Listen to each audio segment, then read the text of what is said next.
Good morning, everybody. Welcome to the Saturday Morning Mastermind. I'm playing host this week because Samantha, even though she's on joining us, is on the road traveling. And I'm gonna pass it back over to Katherine because she was the one that did the interview with Dave Rippy last week on his book, The Immortal Soul. Recap that and then kind of go over what our thoughts are of that, our thoughts of the book, and go from there. So with that, I'm going to hand it over to Katherine. Good morning, everyone. We did have a great interview with David Rippy last week and asked him tons of questions, and he was such a pleasure to interview. I really enjoyed talking to him and listening to him share his story. What a remarkable story that he has, and how he's been able to use his experience to help others. And basically, he was involved in an accident really early on in life, about age 25, if I'm remembering right, and he was paralyzed from the shoulders down. It was an auto accident. They hit a deer in the road and were thrown off into the woods. And of course, when something like that happens, it changes everything. And because of the spinal cord damage, while he was in the hospital, when your spinal cord is damaged, it affects everything. So his temperature in his body went way, way up over 100, and they were trying to get his temperature down, but he had lost control of his body. He was losing control of his mind just from everything going on, and then his temperature being up and being so high, and they were trying to ice him down and get that down before it caused any brain damage, which obviously they succeeded there because he's a brilliant soul. But during that time is when he actually started envisioning and seeing, and he made the connection between how he could envision things and bring them into the world. And he was talking about envisioning a train traveling from one side of the country to the other, and in his mind he learned how to slow the wheels on the train, and then he realized if he could slow the wheels on the train in his mind, that he could also manipulate things in his body through his mind. And he had a previous experience with hypnosis as a Boy Scout or something, I want to say. It was really early on in his life. And so he got, here he is, his body doesn't work for him anymore. So he got really involved in hypnosis. And once he got involved in hypnosis, he, part of, having that high temperature and everything, he had out of body experiences. And so he really started exploring. He said he was not really, quote, a spiritual person up until that point. He was a good person. He just wasn't interested in, all of that. He was raised in a traditional, I believe he's a Presbyterian or something. And, just a traditional religious background. But these experiences caused him to rethink some of the things that he'd been taught growing up. And actually, as he pointed out, reincarnation was part of the Bible until that particular chapter got taken out. And I think that people that have issues with the Bible, part of it is because it's not all there. There throughout the ages, it has been changed and revised and rewritten. And anybody who's ever spoken more than one language knows that it's not always an exact translation when you change a language from one to another. And so all of these revisions and then entire chapters of books taken out because of whatever the implications were for that day, because they were rough times back in there. And so he pointed out that reincarnation, was there, but but it just got removed. Although, you know, throughout the Bible, all throughout the Bible, it talks about being eternal. So to me, it's still there.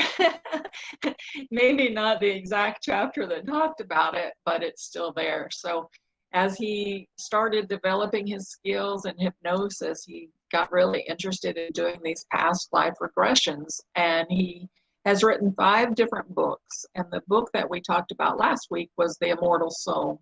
And it's specifically, basically, word for word interviews as he's hypnotizing people and taking them into past lives. So we had a lot of questions. We all submitted questions, and I, you know, asked them. And some of the questions were, you know, how do you verify stuff like this? You know, and he was saying he didn't really have a big staff to follow up on everything, but that there were lots of verified accounts. And I know just from reading other books that that's true.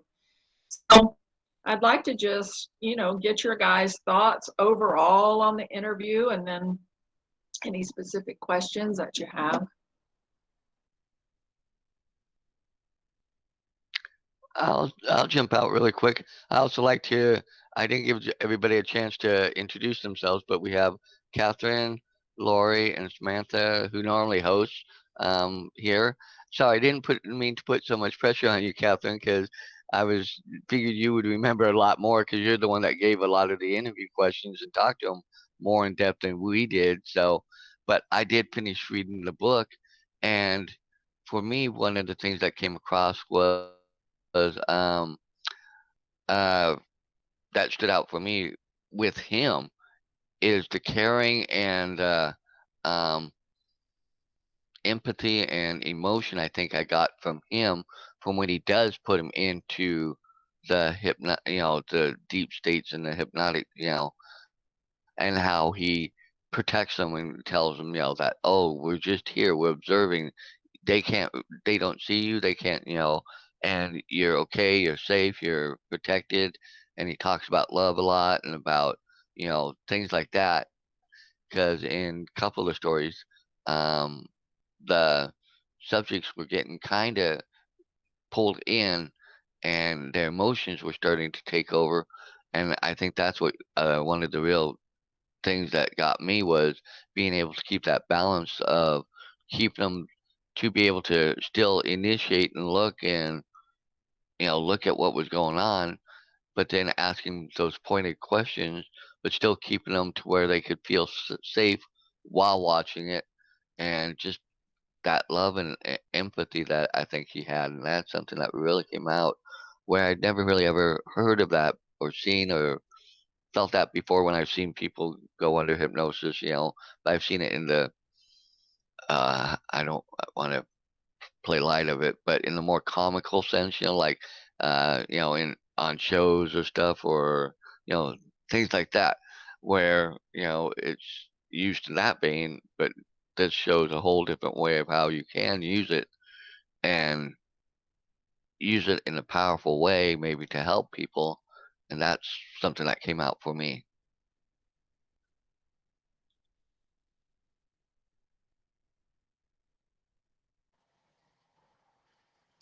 Yeah, we had a really great time last week on the interview. I wish we all could have been asking our questions because I know everybody had some. It was really great meeting with getting to meet him and talk with him and I read through the book and was just super fascinated by all the details that were shared of all these different past life regressions, and it was just really, really fascinating how so many of them remembered such vivid details. So yeah, I wish we'd had more time to talk with him on the between life related sessions that he had talked with people about, and we didn't have a whole lot of time to get into talking about the soul colors and some of the soul counselors and all of that kind of thing. So that would have been fun to do. But oh, go ahead, Dan. I saw you unmute. Jump out there. Well, you brought up the soul colors, and like he was bringing out some of the like the reds, the greens, blues, Unmute and button. There purples you go. being the ones being, I guess, the highest level and stuff. And but the other thing that was interesting to me is how I don't want to necessarily use the word fearful of them, but I got that sense that, um, when they talked about him or when they, you know, there was that, and it's not fearful, but like a slight, i- and I don't want to say intimidation, but there was just that slight, like, oh, they didn't really feel like they should interact with him or try and approach him, but yet the other part of that kind of made me go, well, if that's what you're working towards attaining, why wouldn't you want to go and try and get more out of them and see what they have to say?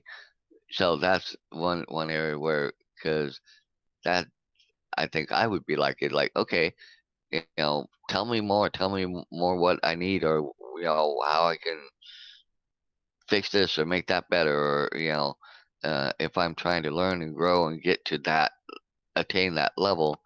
And so to me, because he talks about that being, no judgment, no, or at least that's what came across, was no judgment, no real judgment, or you get told, explain, and working like a teacher. Teachers don't really judge, I don't think, in a sense, but they talk, explain, try and coax you, try and get you to go to your best next level. And I would always go and ask my teachers and say, I was, I guess, one of the weird ones, because I'm like, okay, what can I do? How can I make this better? And I'm like that in real life with my friends and family and stuff. Okay, what did I do wrong? How did what did I do that caused this, or what can I do to change that? So that's something that really stood out to me. I think part of it, Dan, is, since we've been reading Robert Schwartz's book, and he goes into so much in-depth detail on, through the mediums of learning from the spirit guides and learning um, kind of the reasons behind some of the life experiences that a lot of people have had, and so when we're looking, reading the Immortal Soul, and it's basically just the transcript of these past life regressions, we don't hear some of the conversations that David had with the patient before or after, or maybe there was some things that maybe he didn't include everything because that person didn't want it all included. I mean, we just don't know, and so that's kind of why I wish we'd had more time to talk with him, so we could have really gotten in depth on more. So I don't know. That was my thoughts for now. You think, Katherine? Well, it looks like we're going to get another opportunity to speak with him, because he emailed and sent me the transcript of Meeting Jesus. I had expressed interest in that book, and he would love for us to read that book and talk about it, and he'd be glad to come back and talk to us about it as well after we've read it. So obviously we need to finish the book that we're on, but then maybe we can do the reading Jesus, or Meeting Jesus, reading Jesus, Meeting Jesus, and then have him back on and get some of those other questions answered. I think, I have never been afraid to call out to the higher entities, whatever you want to call them. I have called out for Archangel Michael to protect me, and I mean, with instantaneously, his presence was in the room and he was protecting me. So I don't think, I have never reached out with a question and felt that it was intrusive. I don't know how else to say that. I've never gotten the sense that that question wasn't welcome from any of the guides that I've ever had to contact. However, I I can certainly see where there might be some sort of hierarchy. You can't just, call up Elon Musk today and talk to him on the phone for 5 hours to get all your questions answered about his new satellite program. It just doesn't work that way. So I think it's probably something like that on the other side. They have their stuff they have to do, and you have guides that you can go to that are always there for you. Maybe you can't skip way up to the top of the hierarchy. As far as the colors go, if you're familiar with the chakras, it's the same colors. So just look at the chakra colors, and the base chakra, the root chakra is red. It's very much about day-to-day survival. It's very physical bound. I mean, that's a whole nother discussion, but you guys can Google that, and you'll look and see that, you move out of that survival, and then you kind of move up to the next chakra that's opening up, and you're getting more openness as you go up. You get to the heart, you get to the throat where you're speaking your truth. You're getting to your crown chakra, which is purple, and then white above that. So, and gold. And the other thing is the colors, and I mentioned this on the interview, colors out of body are different than they are here. Like we have such a limited spectrum of vision here. There's just way more colors than what we have here. We're kind of like playing out of the little 8-count Crayola box down here, and when up there they've got the 112 box or whatever.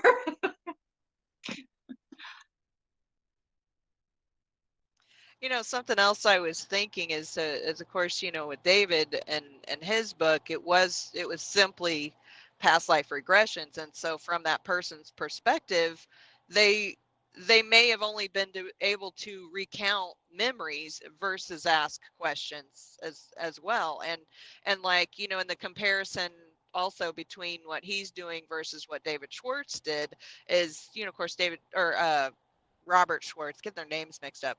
What Robert Schwartz did was he actually spoke through media and through their they were in kind of time conversation versus what David was doing in a past life regression session. So I feel like past life regression is more like looking back in your memories versus direct communication.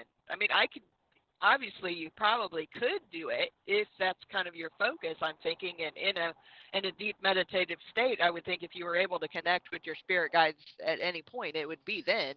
But I don't know if he was thinking about it that way, or who knows.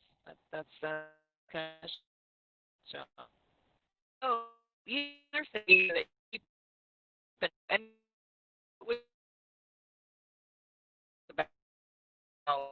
he was talking about how past or reincarnation was in the Bible at one point and then was removed, and I don't think he mentioned where he had gotten that information, so I'm kind of curious about that, and I didn't have time to look at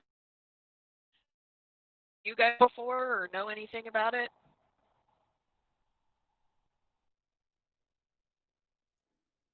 I don't know exactly. That's definitely not the first time that I've heard that different texts and books have been removed. That's all, there are so many spiritual texts. He mentioned the Emerald Tablets by Thoth, and some people believe those to be real, and some people believe those to be not real, and the actual tablets not to be real, but the scripts were real, but they came from some sort of Arabic spiritual text. So if you look at spiritual texts throughout time, throughout cultures, throughout different religions, it's very intriguing. Like the Egyptian spiritual texts, which the Emerald Tablets are supposedly part of, all of these books have pretty much the same creation story. They use different names, they use different dates, they use, different images, but it's all the same story. So it's really quite, that's one of the things that's always been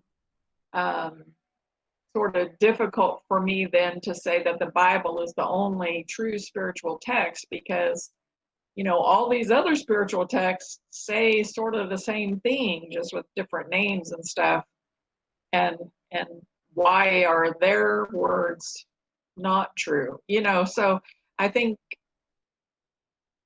different, obviously things were kind of out of control way back then. It was pretty barbaric living, and organizations were trying to sort of control people and keep people from killing each other all the time and stuff, and so I think many of these words just got manipulated depending on what was needed for the community at the time, much like we do with our laws today.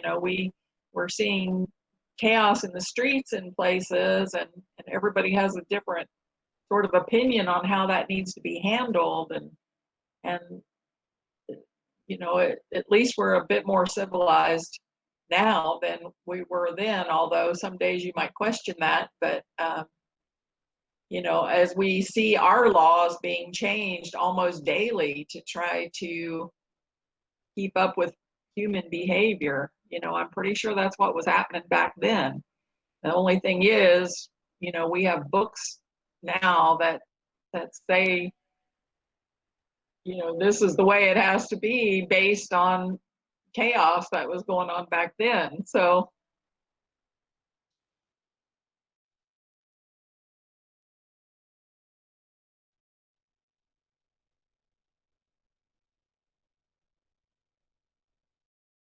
Yeah, it is interesting how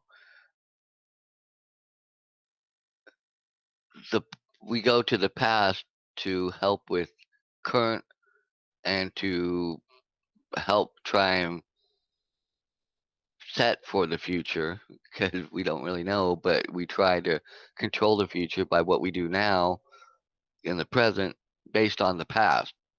And that's, it's interesting how, um, but it also seems like um, history has a sense of semi repeating itself through various means and ways, not not exactly the same events, but similar events or similar trials or similar things to that do end up a lot of times bringing about change and change in thoughts and perceptions. And you know and now that I kind of look at it, is that part of the growth pattern even while we're here, but for whatever lies beyond. Because I agree, I believe we're eternal souls. I may look at it a little different than how you look at it, but I do believe we have souls, and that soul is eternal. And how it plays out there, I don't fully understand or know, and I don't want to claim to know it all. I have my thoughts and beliefs about it, as everybody knows, and I'm sure everybody knows how I feel. But it's just how you know but yeah, with the frame of reference, because we're not in that eternal realm, we don't have that magnifying glass to look at this and then say, oh, well, we tried all those things. Let's switch it and go to this to change it for that. We only can now look at the past, base it in the present, and what to try and move forward for the future. So that's, I think, the human box, or however you want to put it, that we're in right now, that is what is part of the challenge of that everyday living. I guess the best way to say it.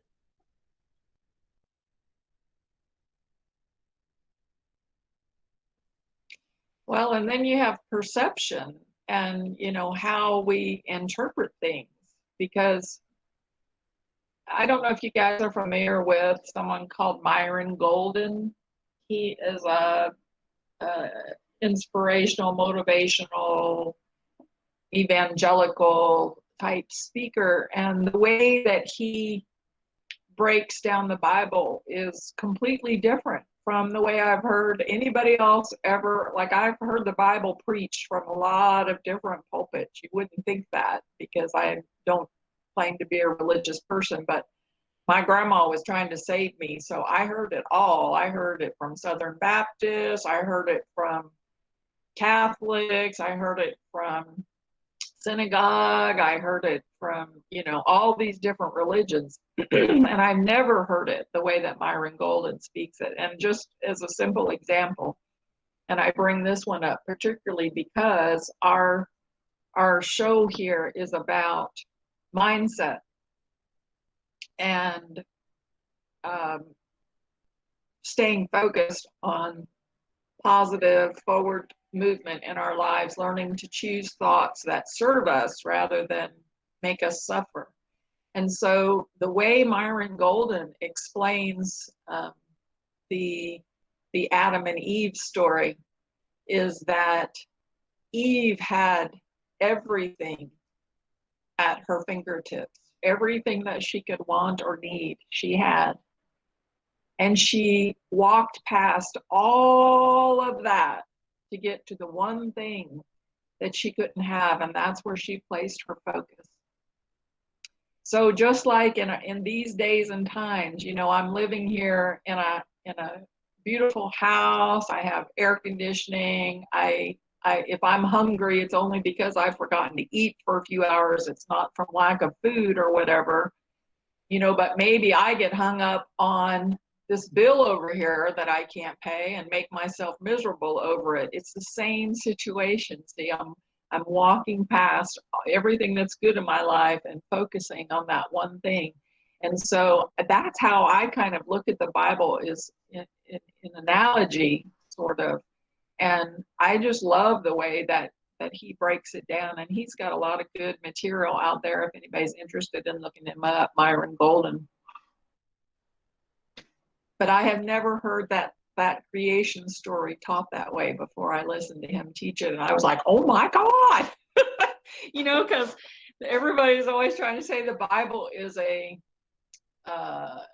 script on how to live life, basically, and it teaches about these universal laws and things that we're learning about. And I had just never heard it.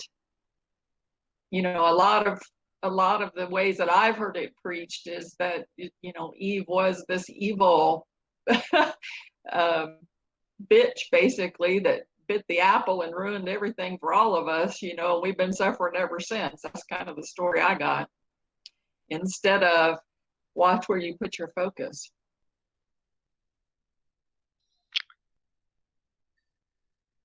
And well, I'm going to try and segue into what Lori said in chat, because she tends to have troubles trying to get on to speak. But this goes back to I think what we were talking about a little bit before this, but she says, who gets to be in control? And I think that goes back to a little bit of what you were talking about, Katherine, about control and how, different groups over the ages, including now, that much does not seem to have changed. We all like to be in control. I mean, I like to be in control of the realm I'm, in, and I don't like things changing. I don't want it to change. And when it changes, it's like but who really makes that choice? And if we understand that we're eternal souls and there's something more out there, and I believe there is God, the universe, infinite intelligence, however you choose to look at it. For me, God, there's that outline part that I don't fully know or understand, that I'm trying to learn and understand and grow closer to to better understand those universal laws, to live out those universal laws. And I think that's, what a lot of people trip up over.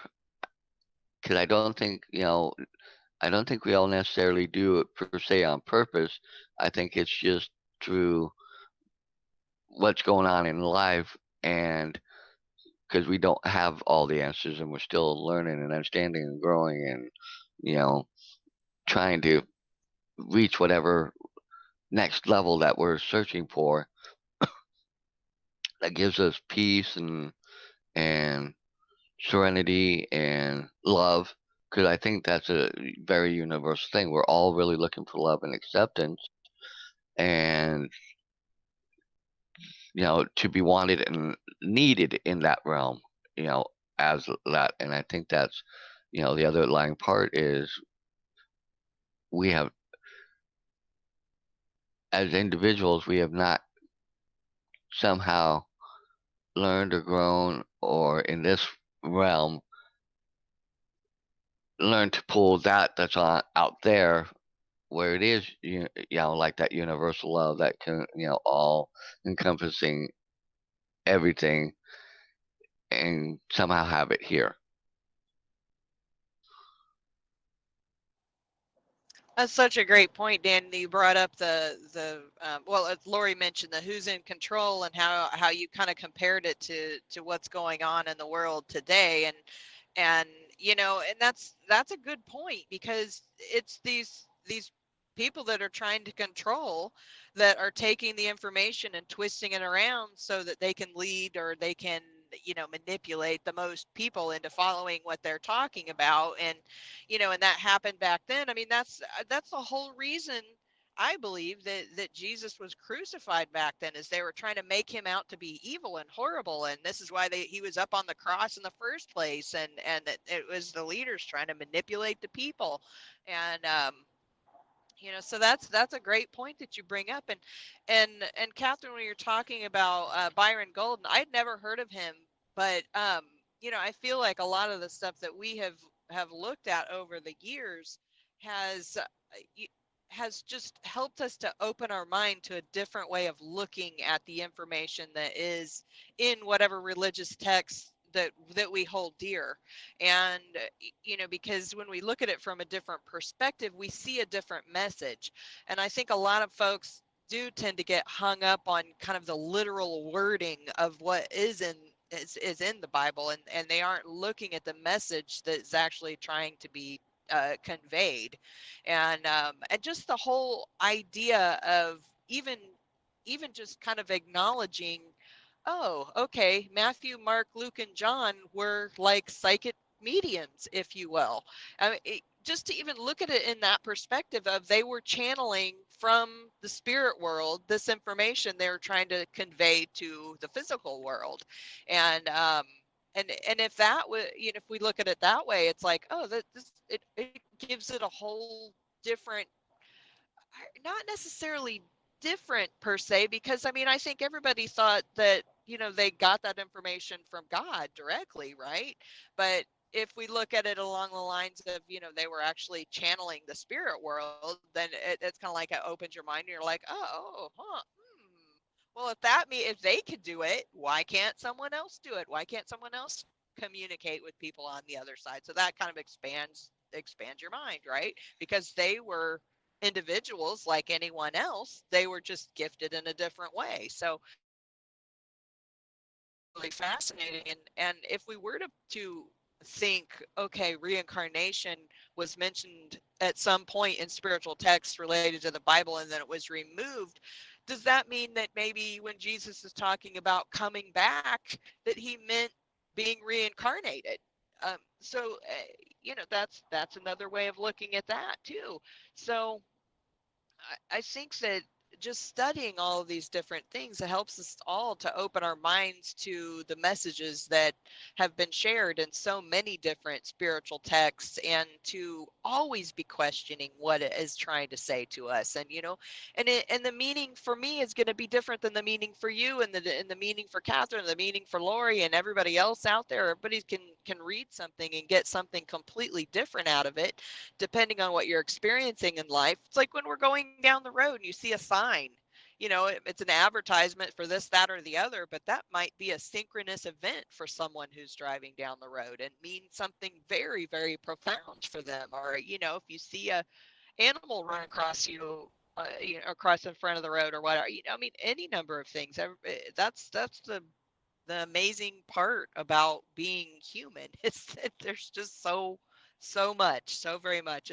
And Katherine, you mentioned earlier about in this plane we can only see so many colors, and yet on the spiritual plane there's so much more to it. And even if we just open our minds a little bit here on the human plane, we could see a whole heck of a lot more, because like you mentioned in your description of the creation story, is it, what we're focused on is what's going to cause us to feel whatever we feel. And if we're focused on, like you said, how am I going to pay this bill that I can't figure out how to pay, then we're going to cause us all kinds of misery.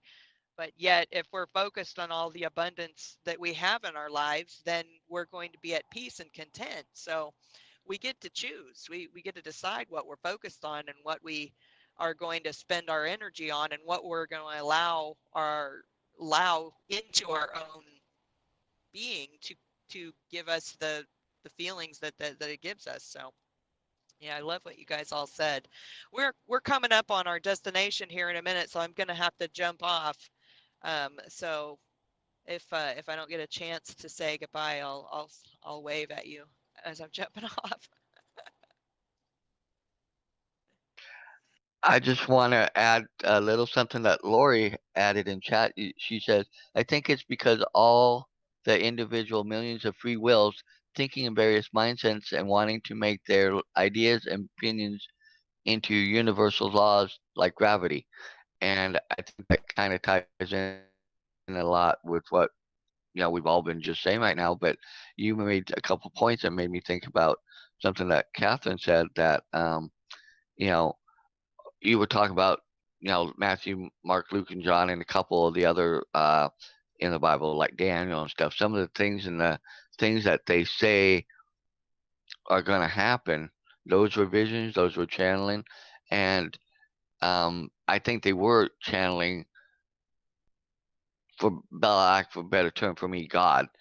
What is out there in the eternal realm, and it might be the purple colors, or it might be that but believe that it's part of what something that can we should take and look at and do our best to understand what it was trying to say, so that way we can help it to help our lives to live out those universal laws. But once again, we're all at that, and going back to what Lori said, that free level, free spirit, and going through the journeys that we're going through, they are going to collide, I think, a little bit, and kind of make everything kind of crisscross and stuff like that. And it's flat. And the best way I can think of it is like somebody crocheting or knitting, and you have the different stitches, cross stitch, this, that, over, under, whatever. But it takes the skill to understand how to weave it all together into that fabric. And here we are, we're all trying to weave, and yet we're crossing over. And so instead of a nice pattern that comes out, we get this funky, really, you know, something that's comes out odd shaped and looks different, and you go, what is that? And they're saying, well, it's supposed to be a sweater, or it's supposed to be in a hat, or you know and I think that's part of you know getting in and learning and understanding. And and like I said, for me, a lot of what I get out of this, it just helps me within my own faith and thoughts and what I believe, and helps me grow there. and it gives me more to look at and ponder and go, okay, I can get some of this and take, okay, that makes sense, and continue on with the journey I'm on, and then hopefully things I might point out or throw out, you guys might look at it and go, oh, never looked at it. That perspective thing that goes back to what Lori and what you guys were all saying. How, what angle, just like a car accident, you can have people that are standing next to each other, see the same thing, but they'll say different things, or somebody over across the street seeing the same thing, but their perspective is different and stuff.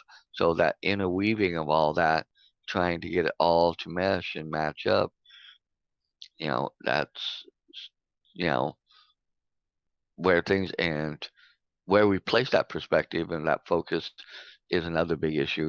We all, sometimes I tend to focus on, like you said, what I don't have, and what I really want compared to looking around. And I think that goes back to, the gratitude and the thankfulness that, wow, okay, I don't have this, but wow, look at all what I am, what I do have, and what has been brought through me or to me because of how I look at things and how I've changed my thoughts or processes maybe to match to where, it's giving me these comforts rather than being on the street or homeless or something. Not saying that that's a bad or, but just a perspective of it all.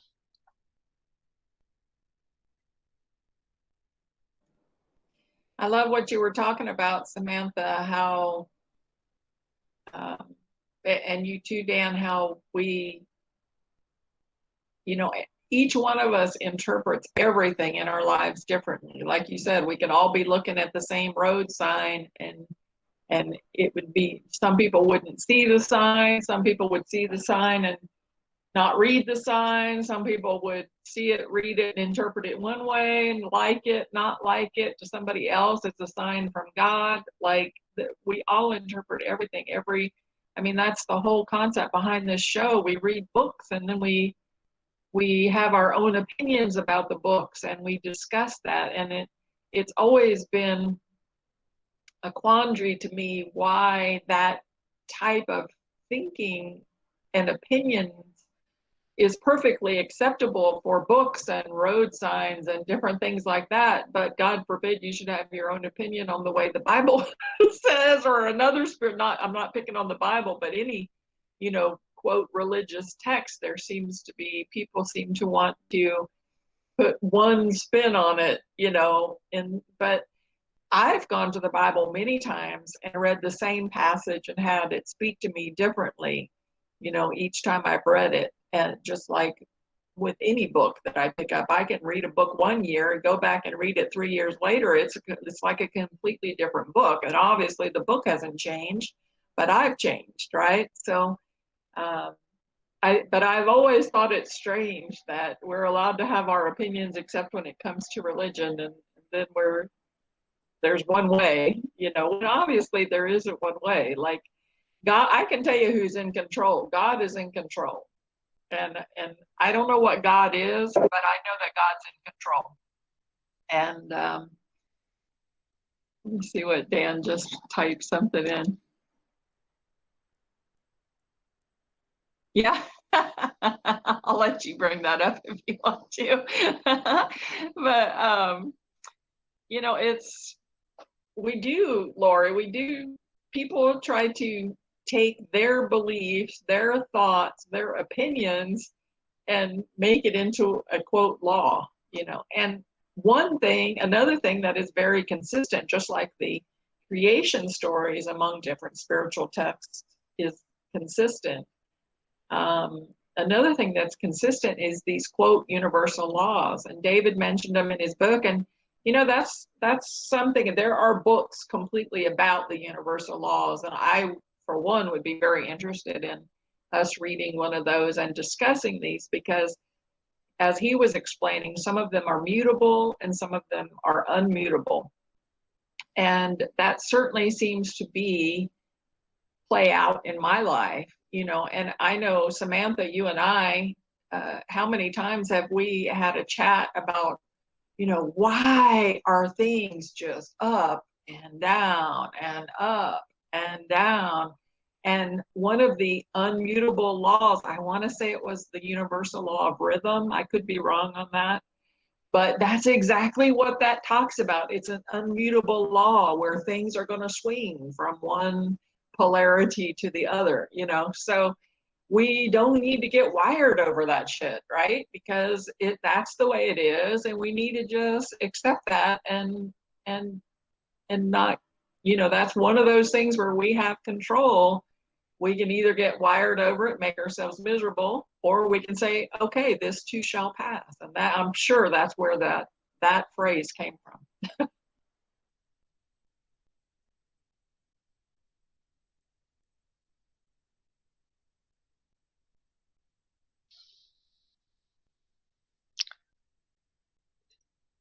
Can't hear you, Samantha. Or oh, maybe she's talking to her husband. Sorry. Um, yeah, that's a good point though, because I'm kind of like you. It's like, why can't we just have a more flat level?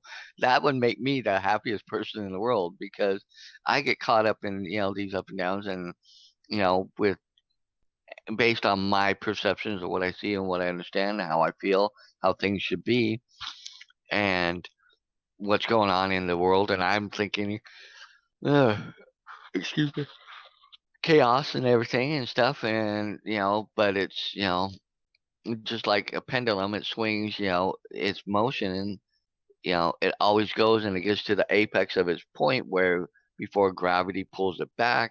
So I think in that the law of rhythm, we do have that kind of gravity thing, that kind of when it gets too far out, somehow it in the universe, somehow there's that gravity or that pull or something that helps kind of say, okay, that's getting a little too out there.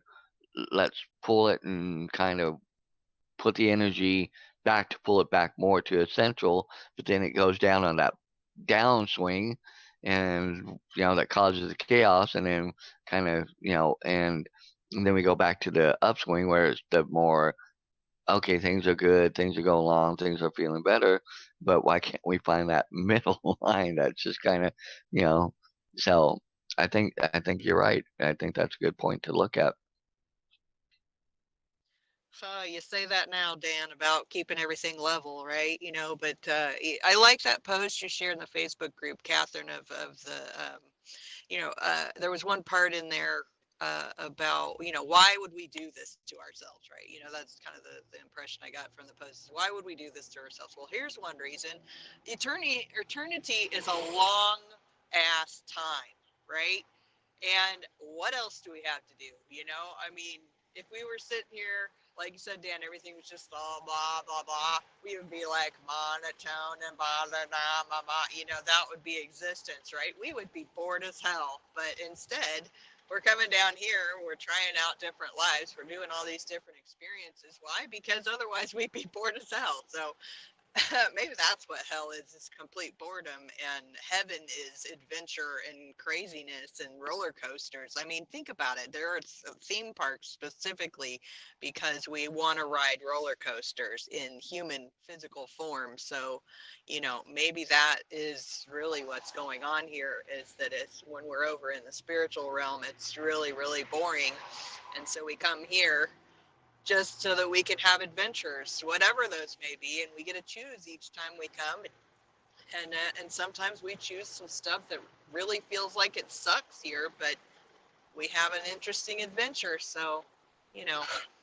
But guys, I got to jump off. It's been wonderful talking to you, and I always love our conversation. So I'll see you next week.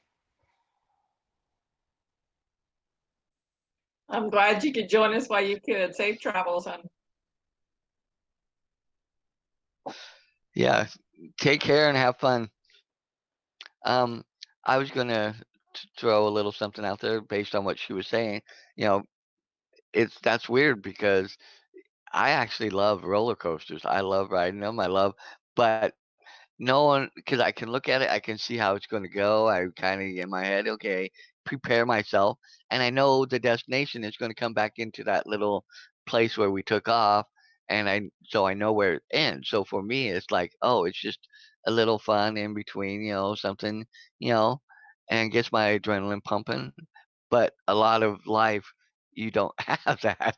You have all the other things that are getting thrown in, and I think that's why I tend to like the more steadily thing with little, ups and downs, kind of where I can know, and so. But like you said, that's something that part of out there in eternity, mm, that might be, we're looking for that. Like because we'll go out and look for fun and excitement and stuff, things to do, kind of shake up our mundane lives here.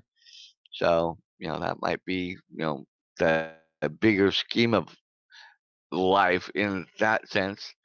And this, well, this could be the roller coaster that, is what's shaking up that life. So that's a interesting thought and a way to look at it. Uh, Never thought of it that way before. But it's coming up on the top of the hour.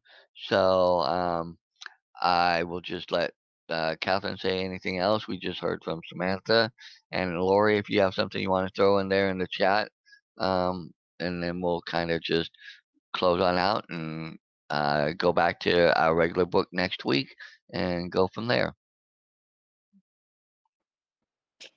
Well, I love what you said. You said, I love roller coasters, but I know how it ends. Well, when we choose this life, we know how it ends too. Like that's maybe the roller coaster is like this mini microcosm of life for us. We can look at a roller coaster and okay, all right, well, there's going to be some twisty turns. There's going to be some level places. There's going to be some holy shit, I'm going to die places. Like that's life right there in a roller coaster. I never really thought about it that way before, but it really is. And I do want to bring up, we've had some issues with the video displaying properly on YouTube and Facebook. We are working on that. I'm speaking about the recording from last week, the interview with David Rippy. But we will get that worked out. And if it's not available on the channel, just keep checking back. It will be there.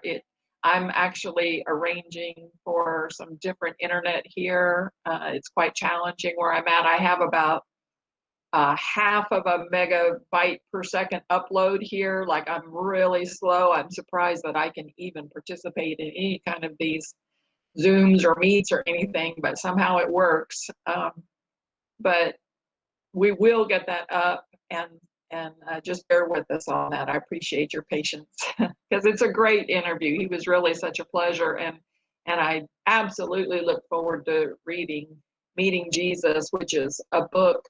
I don't know exactly what the whole book's about, but I know he spoke a little bit last week about a woman that he put into a past life regression, and she recounted being in Jerusalem, and he asked her, do you know Jesus? And she said, yeah, but I didn't meet him till he was about 30, just very nonchalantly. And so I know that that book is kind of, centered around that past life regression, and I'm looking forward to it and having him back to discuss that book. So thank you, everybody, and thank you, Laura. And Lori says, amen. Okay, so with that, I'm Dan Sisik, standing in for Samantha this week as host, seeing how she's traveling for some family stuff. So we look forward to seeing you guys next week. As always, click the like, subscribe, join us on the YouTube channel. You can always go to our Facebook page, Mindset Mastery Collective, and get plugged in there. And we would love to have you come on and join us and share your thoughts and views with us. Like I said, this is a safe place. We love it when other people come in and share their thoughts and perspectives, um, like we do here, because we don't always agree with each other here, but we love each other and we genuinely care, and we just love the interaction. And so we'd love to have you join us. So with that, Again, look forward to seeing you all next week on the Saturday Morning Mastermind. Have a nice day.